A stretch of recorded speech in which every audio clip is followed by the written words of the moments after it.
ayahnya jadi kenal sama ayahnya. Oh, ini anaknya si Ano, sering selawat dengan saya. Karena ketika hari Jumat, selawat yang disampaikan kepada Nabi Muhammad itu selawat itu adalah diperjelas dari Fulan bin Fulan, dari si Fulan anaknya Fulan.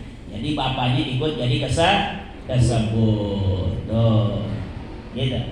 Jadi yang pertama haknya seorang anak adalah diberikan nama oleh ayahnya dengan nama yang bagus. Berikanlah nama-nama orang-orang soleh. Ya, nama-nama orang soleh. Siapa nama-nama orang soleh? Orang sekarang malu sih. Namanya, wah ini kayaknya terlalu Islam. Sama Islam malu. Astagfirullah. Tapi pengen selamat. Tapi atas nama Islam malu. Tapi pengen selamat. Begitu meninggal dunia, apa? Yang dicari siapa? Pak Ustadz. Tapi ketika hidupnya malu sama Islam. Yang agak-agak bernuansa Islam malu. Astagfirullah. Kalau kita pikir secara jernih, secara sehat, kita orang Islam. Islam ini anugerah luar biasa. Allah Ta'ala berikan. Tidak semuanya orang beragama Islam, namun sementara kita dipilih oleh Allah sebagai salah satu umat Islam, dan ini merupakan nikmat yang paling terbesar. Kita malu jadi orang Islam. Malu jadi orang Islam, malah ikut-ikutan berkiblat kepada orang yang non-muslim. Tuh, na'udzubillahi min dzalik. Bawa Quran kemana-mana malu bawa Quran. Ya Allah, padahal kita bangga, kita bersyukur bahwa Al-Quran itu Allah jadikan sebagai kitab umat Islam, termasuk kita termasuk dalam golongan umat Islam. Alhamdulillah. Itu yang pertama. Yang kedua, wa yu'allimahu al-kitaba idza aqala. Nah, ini penting.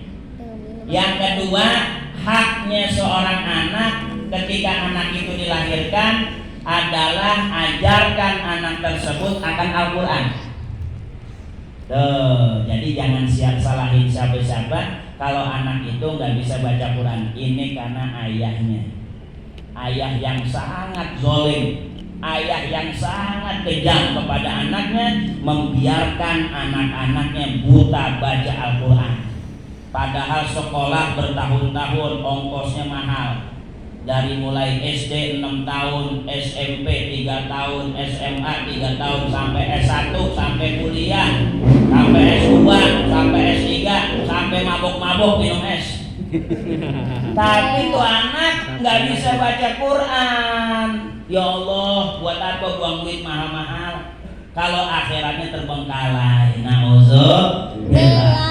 Jadi orang tua keluarkan biaya untuk anak itu pandai dalam agama, bisa mendoakan orang tuanya, maka itu sungguh beruntung anak atau orang tua yang seperti itu. Jangan sampai ketika orang tuanya meninggal, anaknya nggak bisa baca Quran, datang ke kuburan cuma nebar bunga pulang selesai. Apa yang dia baca? Nggak ada Fatihah, wala tahlil, wala yasin, wala doa, nggak bisa.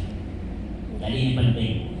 Kalau seorang ayah membiarkan anaknya itu buta dalam bacaan Al-Quran, gak bisa baca Quran, gak kenal alif, gak kenal ba, gak bisa baca Quran, wah musibah besar luar biasa. Sementara laptop dibeliin, bahasa Inggris kalau nilainya kurang dari 9 ngomel-ngomel. Apa aja dibeliin, mau ke mall diajak, luar biasa. Anaknya ngambek minta beliin ini, minta beliin itu, dibelikan. Tapi sementara dia lupa ada belum yang dia tunaikan hak seorang anak, yaitu mengajarkan Al-Quran. Rugi dan rugi, na'udzubillah. Saya bisa bersumpah demi Allah, tidak ada orang yang bahagia hidupnya kalau jauh daripada agama. Nggak ada. Mustahil orang bisa bahagia kalau dia hidup dari jauh daripada agama. Na'udzubillah. Nggak ada. Walaupun hartanya banyak, walaupun sarana fasilitasnya lebih daripada cukup, wah duitnya luar biasa udah gak kehitung, ujung-ujung stres lagi bini narkoba dikurung di penjara. Pada duitnya banyakan dia, rumahnya mewah, hartanya luar biasa, tapi hidupnya gersang, tidak bahagia. Kenapa? Karena jauh dari agama. Tuh, jadi nggak ada orang bahagia kalau jauh dari agama, nggak ada. Karena yang ngasih bahagia bukan duit, Yang ngasih bahagia bukan sarana dan fasilitas, akan tetapi yang ngasih agama, yang ngasih bahagia adalah Allah Subhanahu wa ta'ala. Kalau pengen bahagia, pengen berkah, jangan tinggalkan ibadah, dekat kepada Allah, nurut kepada Allah, taat kepada Allah, maka insya Allah menjadi orang yang bahagia di dunia wal akhirah. Amin ya rabbal alamin. Yang terakhir, yang ketiga, haknya seorang anak, ya, ini yang wajib ditunaikan oleh seorang ayah adalah wa yuzawwijuhu iza adroka, dan kelak anak itu kalau sudah dewasa maka dinikahkan. Ini adalah hak seorang anak. Tuh, haknya seorang, apalagi punya anak putri. Kalau punya anak putri, wah, udah lulus sekolah nih, udah lulus SMA nih, udah ada yang ngapel-ngapel nih. Tiap malam minggu udah ada yang ngapelin, udah segerakan dinikahi. Dan nikah ini urusan orang tua, urusan kewajiban. Maka orang tua berkewajiban dan bertanggung jawab untuk menikahkan putrinya.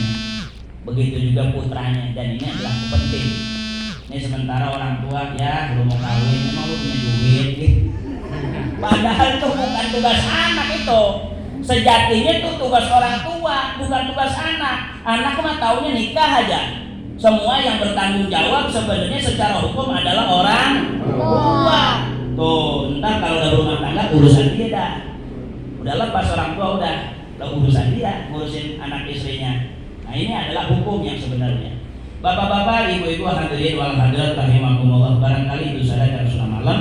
Ya, barangkali itu saja. Mudah-mudahan yang sedikit ini, yang singkat ini berkesan dan membawa hikmah buat kita bersama. Mudah-mudahan putra putri kita Allah Subhanahu wa ta'ala jadikan putra putri yang soleh dan solehah. Amin. Amin. Dan kita